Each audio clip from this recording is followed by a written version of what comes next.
রাজ্যে special executive নিয়োগের ইন্টারভিউকে কেন্দ্র করে নতুন করে বিতর্ক তৈরি হয়েছে। অভিযোগ, ইন্টারভিউ প্রক্রিয়ার জন্য প্রয়োজনীয় মেডিকেল ফিটনেস সার্টিফিকেটে গেজেটেড অফিসারের স্বাক্ষর বাধ্যতামূলক হলেও বহু ক্ষেত্রে আবেদনকারীরা সেই স্বাক্ষর পেতে সমস্যার মুখে পড়ছেন। অভিযোগ উঠেছে, কিছু ডাক্তার ও গেজেটেড অফিসার বিভিন্ন কারণে সার্টিফিকেটে স্বাক্ষর করতে অনীহা প্রকাশ করছেন। ফলে ইন্টারভিউ এর প্রস্তুতি নেওয়া প্রার্থীদের মধ্যে উদ্বেগ ও ক্ষোভ বাড়ছে। সাধারণ মানুষের বক্তব্য, সরকারি বিভিন্ন কাজে গেজেটেড অফিসারদের স্বাক্ষর প্রয়োজন হয়, কিন্তু জরুরি সময়ে যদি সেই স্বাক্ষর না মেলে তাহলে সাধারণ আবেদনকারীদের চরম ভোগান্তির শিকার হতে হয়। এদিকে বিষয়টি নিয়ে সামাজিক মাধ্যমেও আলোচনা শুরু হয়েছে। অনেকেই প্রশাসনের কাছে বিষয়টি গুরুত্ব দিয়ে দেখার দাবি তুলেছেন।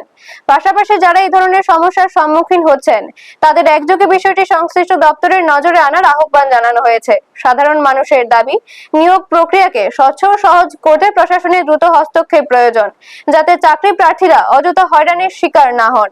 ব্যুরো রিপোর্ট, নিউজ তৎকাল 24।